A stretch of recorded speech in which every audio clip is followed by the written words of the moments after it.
Good morning.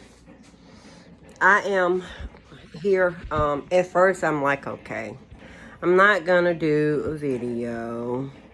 I'm just not. Uh, I don't know if I'm feeling sad for myself or I just want to think, cause that's all I do is just think and think and think and think and think and think and think and think and think and think, and I think about like. My mind changing channels like you got a remote control. And my mind just changing channel. Because I think about something a little while. Then I think about something else a little while. Then I think about something else a little while. I would like to be able to concentrate a little bit better than that. That was how I was when I was in school. I was anxious all the time. I hated being there. It was so impatient to me. I think that people like myself, children who are in school who can't be still for long, should have breaks in between when someone come get them. When they getting in trouble, they impatient. It's already something new. And they probably don't want to learn. Some of them do, but every child don't want to learn how to read and write and count and do all of that. And I don't know if part of mine stemmed from my mom trying to teach my dad how to count and how to read and write. And when he would get tired of trying because it seemed like he just couldn't get it, he would quit. He would say, I don't want to, I don't want to do it. I don't want to do it. And he wouldn't listen. And I don't know if part of my reason, I don't know, because they used to have them little arguments sometimes. Both of my parents are deceased, and I miss them so much. You know, my mom was no prize candidate. She was to me. I can't say that. She was to me. I miss the time we spend together. And it seemed like as I got older, and it's like our relationship changed, and I began to love her. Because a lot of times you really don't like your parents. Don't mean you hate them. You wish for other parents. Because a parent can be really challenging to a child, because we don't think that we have to listen to them sometimes. And I have thus learned better that I need to be the quietest and listen the most. Because I need to learn how to respect everyone. Everyone. They have a side. They have an opinion. They are being left behind here in this country in large numbers. You got little boys that can't go to the shelter with his mom, and he's 13, and they tell mom, well, I'll take you and I'll take all the little children under 12, 13, I don't know, and they can come if they a boy. If it's a girl, I don't know if it's a cutoff age for a girl. But anyway, a lot of them children probably ending up on the streets because they ain't got nowhere to go. They ain't got nowhere to go. To buy a house is ridiculous. I don't know if we have more homeowners than we do renters. I don't know which one we had the most of, but I'm quite sure a lot of non-homeowners, or maybe a few renters, maybe people really don't want to buy a house. Maybe it's going to be more taxes, upkeep, not cheap.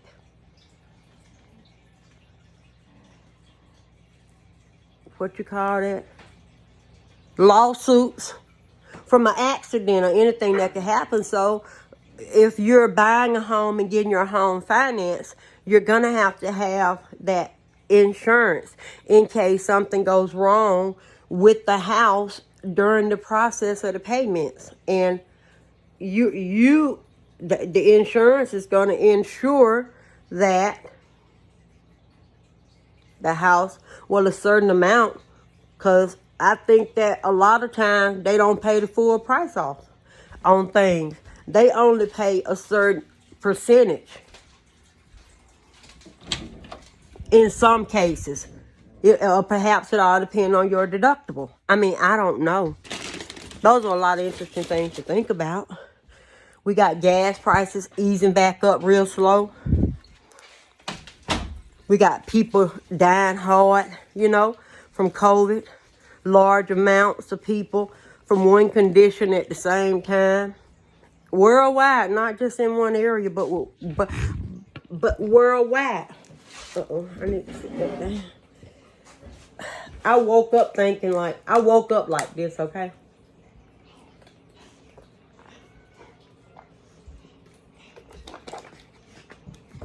And I have to get it off if I'm going to get it off my mind, I have to get it off my mind now, or else, like I said, I'm going to forget it. Because my mind constantly changing channels. And we got little boys that are 12 and 13 years old that can't go to shelters and group homes. And they can go to a group home, yeah. They can't go to a shelter with their mom. At the age of 12 or 13, a lot of them are finding themselves on their own. We got a homeless situation here in the United States of America, because if a child is 13 years old and he can't go to a shelter, his mama and the other children, she's trying to keep her children together, but they already being pulled apart. He being left behind to manage on his own. Separate. Find a way to separate them. Separate and you can conquer. Because, it's finna be hard for him out here by himself. How many mothers laying down with that shit on their mind at night? Thought I was going to have to go but I'm so happy that it worked out that they didn't have to go. But it could happen. I don't want it to happen to mine, and I don't want it to happen to another mother. I don't care how he talked out at school. Maybe that's how he talked to at home. You got to be ready to take on whatever they bring into their talk. Don't label them bad. You don't know what's going on in their house. Label them with compassion. Find way. It's so many things out there that we could be doing. It's so many other things out there that we could do to pull together to make things happen, so it won't be such a struggle for one person. And sometimes, even though you got two adults in the same house, it doesn't mean they're always going to put into the pot. It doesn't mean that. So you got a lot of people out here who doing whatever they want to with the money that they make. They not putting into the pot to upkeep where they live. It's so many different things going on. Sickness, disaster, uncertain times, and hate. And in the middle of all of this commotion and all of these natural disasters around us, we still won't pull together. If we still see murders, we still see discrimination. And it's bad here, right here, because this is the things that I see. And yet you got people who are walking by foot trying to get here, because they will be given an opportunity to do better. Now, I ask myself, how bad is it there? Because it's pretty bad here in the United States of America. I see the biggest problem we have is hate. The biggest problem we have is hate and prejudiceness here in the United States of America. Because I think that if we could learn how to accept each other and accept myself just like I am. Don't give a fuck if don't nobody else appreciate my color, but don't discriminate against them because of theirs. Keep your thoughts and your opinions to yourself. Don't even spread the hate with another. Talking down on someone just because of their color or how fat they are or how their toes look. Let me tell you what happened to me and my friend girl one time. We was in a little place shopping. I'm not for sure what store we were in.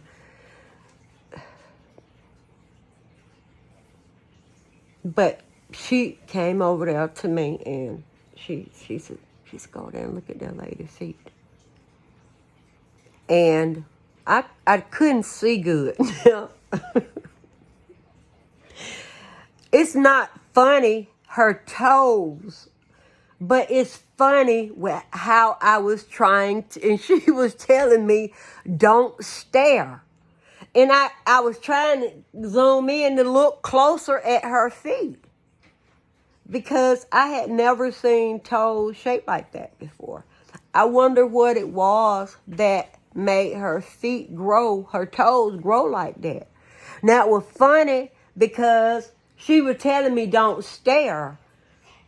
I wanted to know, and I couldn't hardly see, so I stared. But her feet were nothing to be made fun of.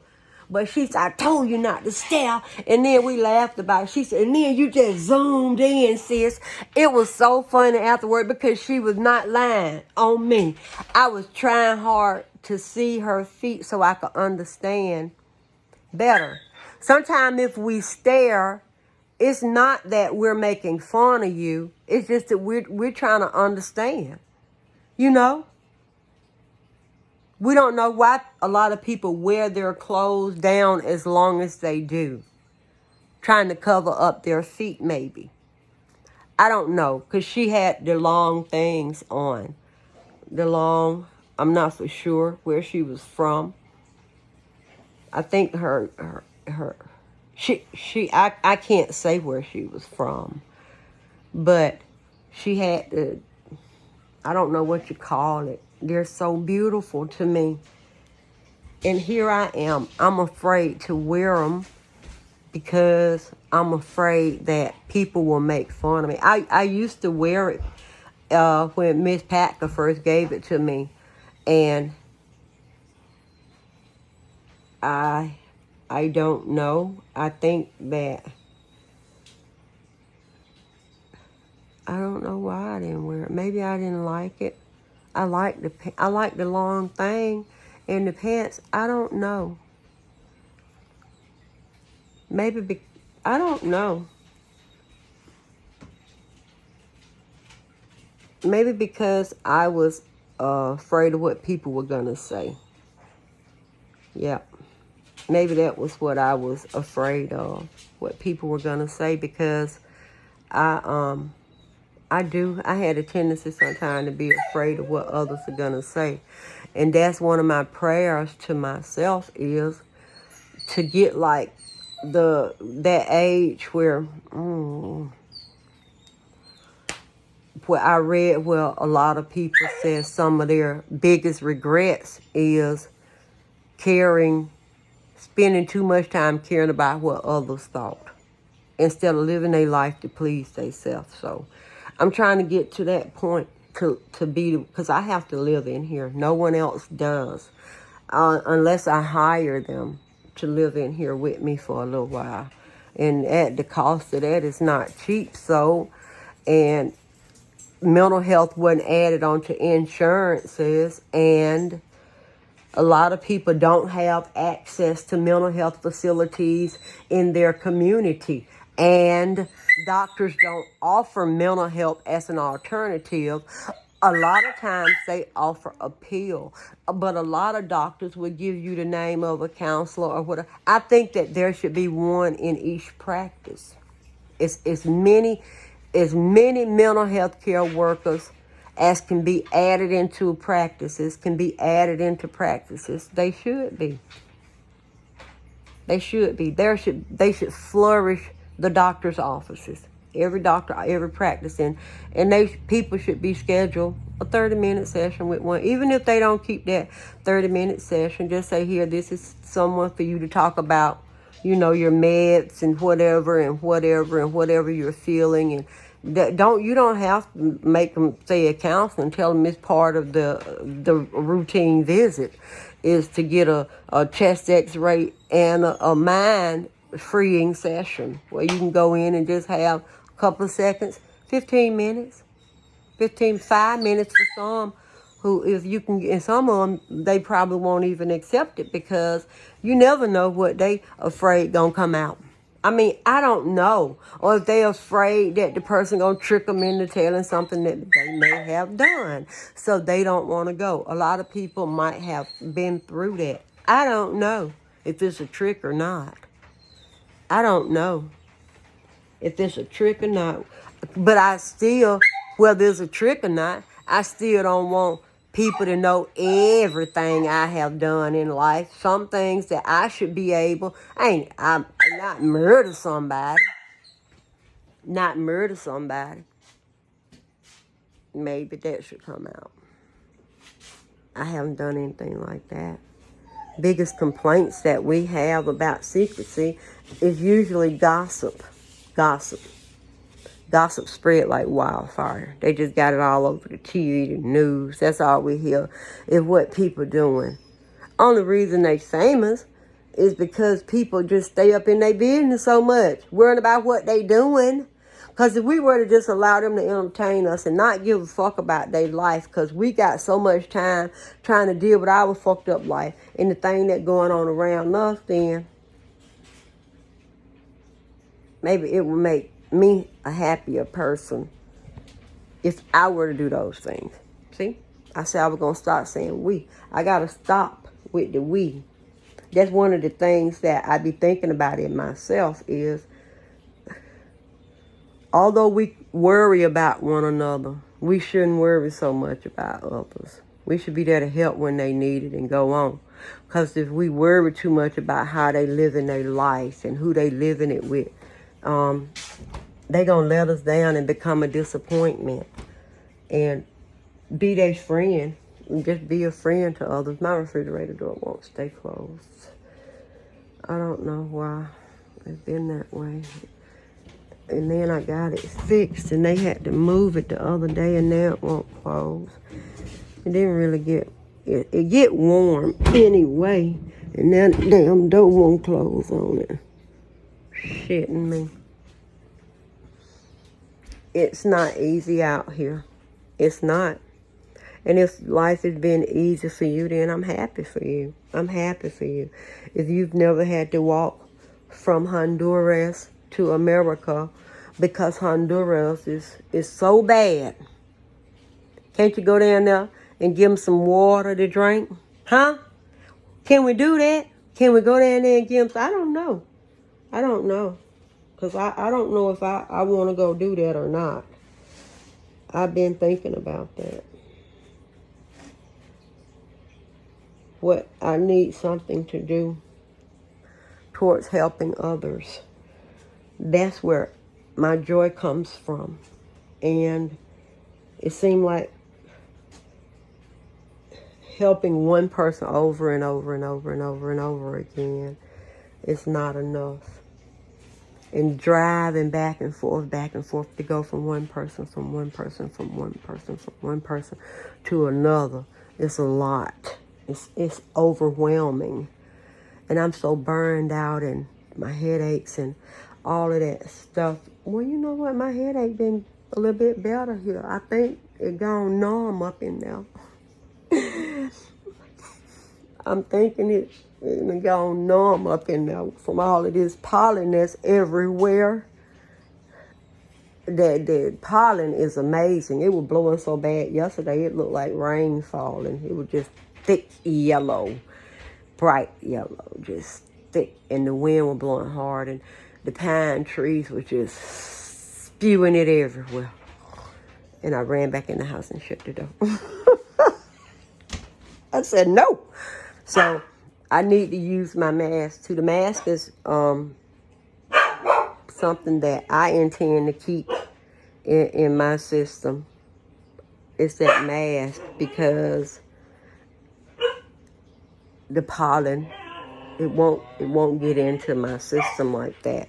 Then if I'm out, I need to change clothes immediately when I come back in, especially my shoes. I shouldn't wear the shoes through the house that I wear outside. So I'm telling myself all of those things, and I'm trying to do better by me and care less what others think, and figuring out what I can do if someone need my help. Do what I can. It don't always have to be money. It can be a ride somewhere.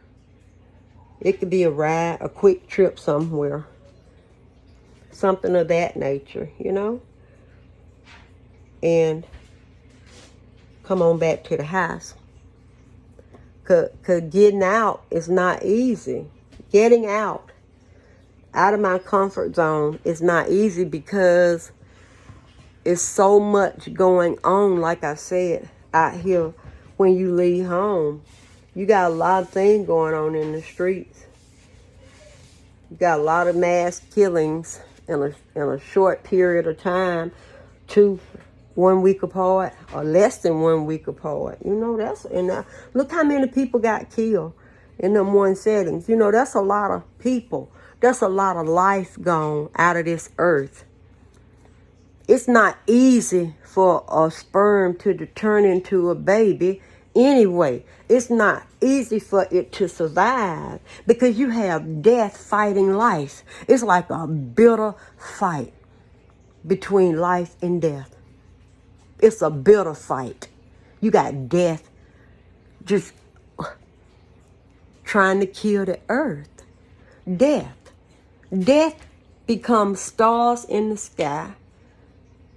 Death becomes dogs, cats, trees, fish. Death becomes the earth, because she's living right now. And so death is constantly, always trying to kill this earth. Always. But it's like we the only species that has turned on one another. Now, maybe we foreigners and invaders here on the earth, maybe we came from another planet, landed here. Maybe when they talk about the movies and we look around at all of these planets they say that has no life, maybe it's because we get there, colonize them, village them up, and then kill one another. Kill off the planet. Just do away with all the trees. Just bombing until there's nothing left. To everything gone. When is it going to be enough killing? Don't you understand? You killing the earth? Death. Grim Reaper.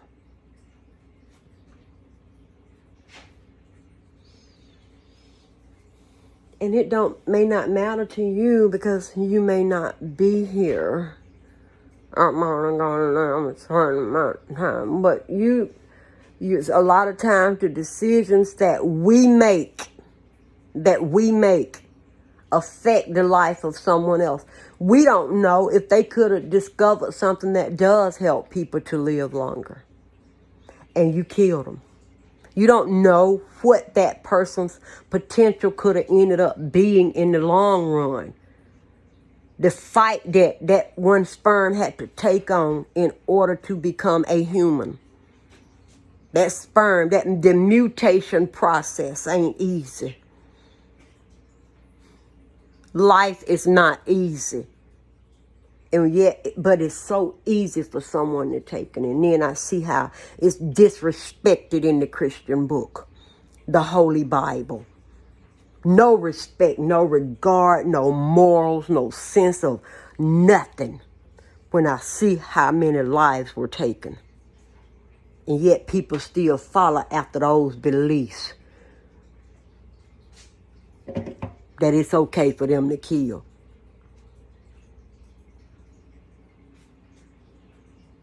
lot of people who Christian, they do it. They say they doing it for God. They did it for God. God says I don't know what kind of conversation they done had with God. I don't know if all of them together know. If you a true Christian and you know beyond, that means you are true. You true Christian. If you done seen and done had a conversation with God and you knew that it was him. You knew beyond the shadow of a doubt that was God. And he done sat here and he done told you. You knew it was so don't say you did it for God. You did it for yourself because you wanted to. Because it was where you was at that moment. And even if you believe that it was God, what made you think? See, think, thought, mind, brain. It came in your mind and in your head. A belief in a higher power that would do anything for you. I don't know if it's delusional. I don't know. You need a little bit of proof. And not just what you're hearing in your head, in your mind, in your thoughts. Because if you the one thought it, then you the one thought it. Then nobody said it to you. It's in your head. It's your thought. To think that it came from out here in the atmosphere, when you heard it in your head now, in your head, it's inaccurate. It's your thought. Now, if God had told it to you, you would have heard it out here. Boom. And if you hearing that something at night telling you got then, you need to be careful who you sleeping next to. Because they might be whispering, you think I'm God, and all of this blah, blah, blah in your ear. You never know. You never know. We done read some of the stuff that we seen, some things that people have done to others, and things that people are capable of doing to one another. That's clear. That's why it's frightening in your home too. You understand my dilemma? Do you see my dilemma? You see why I'm frightened in my home? I ain't trying to challenge no one. I'm not. I want to live to get as old as I can live. I want to go to Vatican City and see, is there really a life of water underneath there? Water that might, if so, that probably would be where it would be there in Vatican City. The tree of life. The tree of life and the waters that run, the healing waters. I want to go to Vatican City and see. Because if God is anywhere, I think that he would be there in Vatican City. And they truly may have trees of life. They might have healing waters. I don't know. I don't know. But if they anywhere, I'm going to say that they kept in Vatican City. And that holy water comes from now, Vatican City. That holy water comes from Vatican City and it's transported out to each one of their synagogues, that holy water. Now, you got to drink some of it, a little bit of it. Keep you going.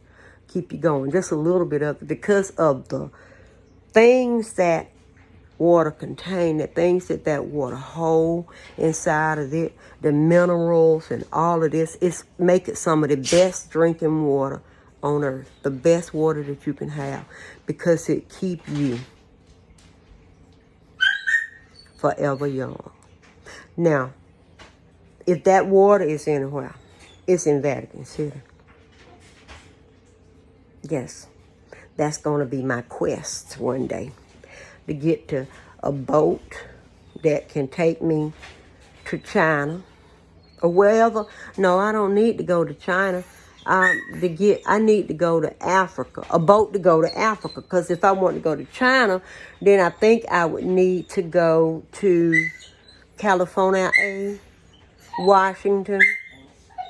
But if I want to go to Russia, I can go by boat through Alaska. There's a place that's like 2.5 mile water across from here to Russia. You don't think that Russians are traveling through here that way? But we don't hear about that. All we hear about is the border.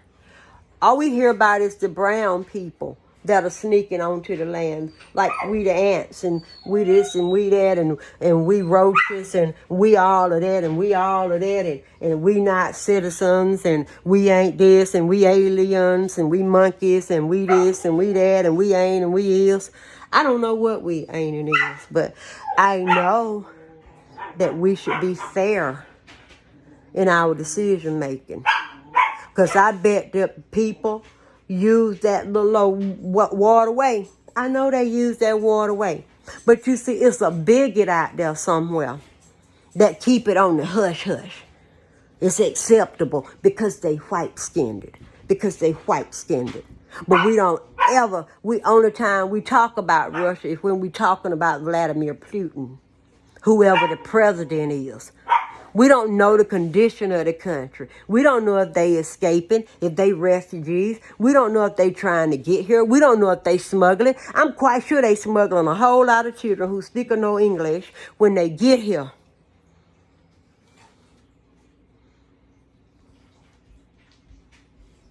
What are we to do? All I do is worry about it. That's where my mind be at. Because if I had not been expressing myself verbally, it would have just been playing over and over and over in my head. And then I'd have started having a conversation, a verbal conversation with myself out loud like I am right now. But only difference is now I'm recording it to share. So even if I'm not talking to anybody right now, if I were talking to somebody else right now, I probably would not be recording my thoughts. I would just be sharing them with that person verbally. But I want there to be healing. And the first thing that helped me have a sigh of relief during my depression and my anxiety and my panic attacks and my this and my mental illness and my this and my that is that I was not alone. I am not alone. So many of us are suffering. We can't have fun anymore because something bad that happened to somebody that we love, and something bad that happened to us too. And we suffering. Let me see you can see. Come out the way, Roscoe.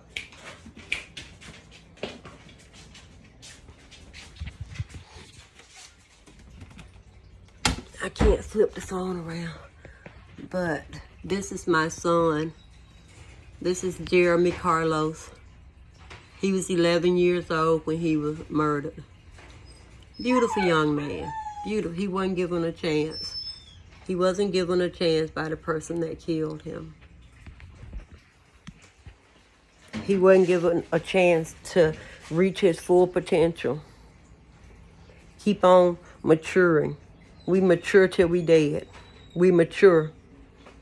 We mature until we no longer, till life can't survive. That little metal man that lives up in here, the little thing so tiny called life that you can't see.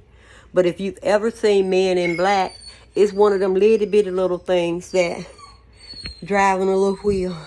He driving a little wheel up in there. Some of them got a little girl up in there driving that little wheel.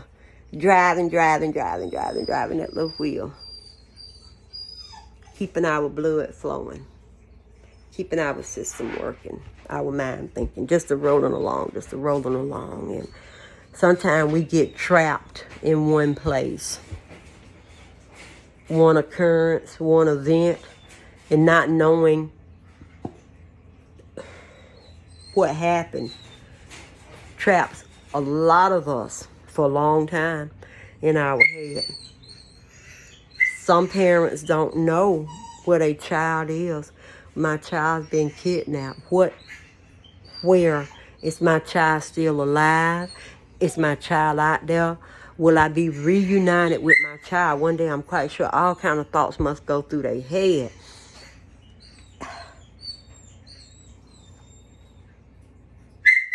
That beautiful life, that wonderful life, that life is gone, and it won't ever come back again. And I know I'm not going to see it in no heaven, because I don't believe in a heaven or a hell. I just believe that when you dead, you gone.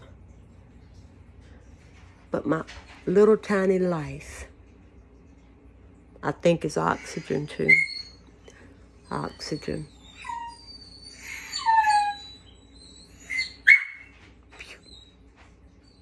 It's gone. It's gone. And someone caused it to happen. I didn't just lay down and die. Someone did something.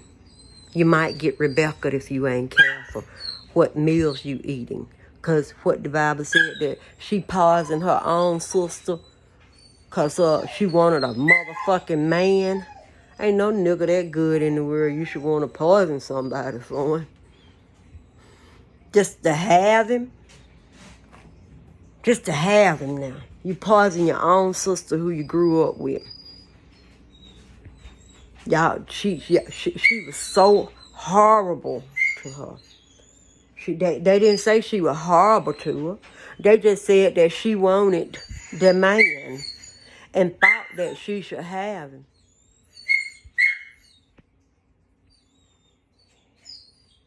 I said, don't get Rebecca, okay? That's why a lot of people don't eat other people's food. They don't want to get Rebecca. I don't blame them. I don't blame them. I feel that way too. I do. I like going to the Huddle House to eat the Waffle House because I can see my food being prepared. Now, I'm not saying that if somebody really, really, really want to put something in it now, but I'm like, I hope I'm not a random act of violence if I walk into one of them motherfuckers, because most of the time we don't see that happening. But we don't know. We can't say. We don't know. We don't know if it's happening or not. We don't know if you're getting spit in your food before it gets to you. Just because of racism. Just because of racism. That's what the term people like to use, racism. I think a race is something that is like a challenge. And we've been running this challenging race called life for so long here. And yet you got people that are walking on foot. So long, so long, so long. Only to be faced with more adversity when they get here. And more discrimination and more racism and more bullshit and more prejudice and more hate. Hate. Power to get past. Have a great day.